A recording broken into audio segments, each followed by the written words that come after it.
But today I just want to give you 4 tips for booking gigs that I've used over the years. Now there's different ways of getting gigs. I mean, the old way was you just went to the bars and you had to just ask.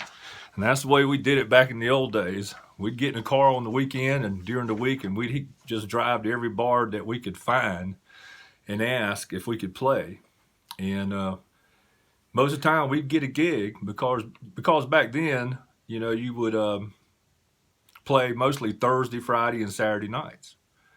And it wasn't uncommon to make a pretty good living at doing that. I mean, we still work during the day, but we made pretty good money playing on the weekends. Well, it's not that way too much anymore. With the advent of digital music and just downloading music, you can get your favorite music anytime you want to just with a click of a button. Back when I was coming up, you had to go see the bands that played your music if you didn't have a record player or the radio. If you wanted to hear your favorite rock band, you go hear a cover band play that song. And that's just the way it was. So there was plenty of time. If you lived in a big city like Houston or Austin or Raleigh or Charlotte or something like that, you could probably go see a band any night of the week. To be honest with you, you really could. But these are 4 tips that I've picked up over the years, and I just want to share them with you guys. One is find the venues that feature your style of music. Now, this is real important because there ain't nothing worse than booking a gig and playing the wrong music. Believe me, I've been there, I've done that. I've done it with myself, the kind of music I play. I've done it in bands that I've played. There's nothing worse, than you're standing there wanting to play, and you're playing your songs and you're doing really good. I mean, you're sounding good, it sounds right and everything, and all of a sudden somebody requests a song.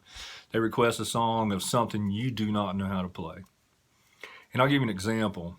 When I first started playing guitar, a lot of the songs I learned were 60s and 70s folk music, acoustic music.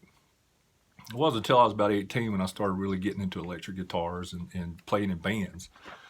But I could go out and play, 10, 15, 20 songs of, Crosby, Stills and Nash and Neil Young and Leonard Skinner and all the acoustic songs.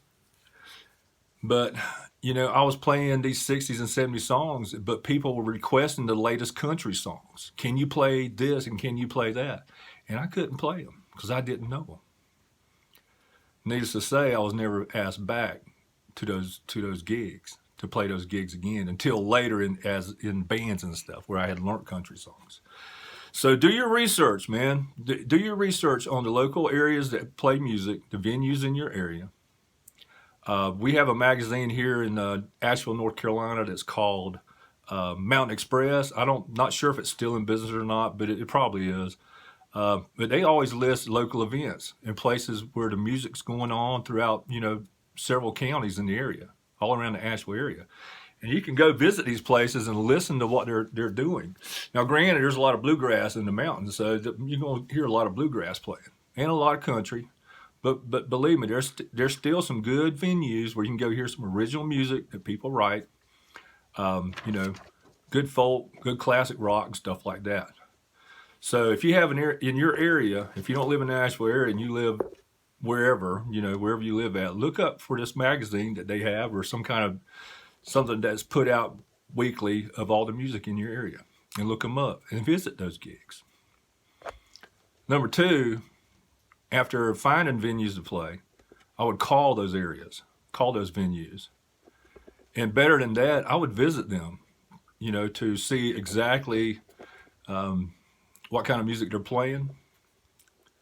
And once you do that, find out who it is that books the gigs. Is it the owner? Do they have someone that's a booker? Or is it the bartender or whoever? Just find out. Write their names down and write their number down. If you need to make a spreadsheet of all these places, do it and keep it with you all the time. Start a relationship with these people. Tell them you like their venue, and that your style of music would fit in and you would love to play there. Now, chances are that's all it will take. They may book you right on the spot. But if they don't, step 3 comes in. Send them an email. Do this. Email them. And with that email, I want you to do 2 or 3 things. If you have an electronic press kit, which I do have, I use Reverb Nation as my electronic press kit. On Reverb Nation, I've set up a bio page that talks about me. It's got pictures of me. It's got all my music that songs that I cover and what I do. And so with 1 click, 2 clicks, just playing the music, they can find out a whole lot about me and what I've done as a musician over my career and time playing. If you do not have an electronic press kit, I want you to send pictures of yourself in the email with, you know, if you got a CD of just you sitting there playing, send it. If you got a little USB deal, I forgot what you call them, somebody remind me, the USB fob, put your music on that and send that. Get a cheap one, send it. But make sure they get a bio of you, pictures of you, and your music. And then step 4, and this will be the last thing, is do your follow-ups. If you're not booked, after step 3, if they have not called you and booked you to play, you need to do step 4. Weekly or bi-weekly. I recommend bi-weekly, every 2 weeks. Call the venue booker and reestablish the relationship. Keep visiting the venue that you want to play at and tell them how much you like the music, the atmosphere, the coffee, the food, whatever they have to offer. You know, tell them you enjoy that. Now, with all that said, let me share this with you. There's no guarantee that you're going to get a booked gig. But the more you do this, it's tough. If you're not used to doing this, calling people, talking to people, asking for a gig, because you're not going to get it if you don't ask. You will sit at home and play your instruments for the rest of your life. You need to get out and ask. So it'll get easier the more you do it.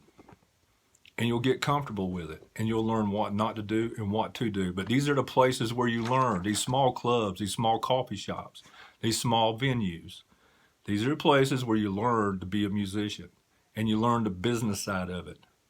You've always heard the saying as a musician, play everywhere you can, every place you can, never turn down a gig. Well, that's true. Don't turn down a gig if you've been offered it. Take it. But it's best if you find out the gigs, find out the venues that like the kind of music you play, and you take it to them, and you show it to them, and you play to the best of your ability. So these are just 4 things I wanted to share that I have used. This is kind of like in an order, but there's more things. This is just 4 important things I thought that I would share with everybody. And I hope y'all enjoy it. I hope you take it to heart. I hope you use it. I hope it helps you become a better musician. I hope it helps you to become a better person as a musician. And just grow and learn. Grow and learn. And I hope you all have a really good day and keep playing.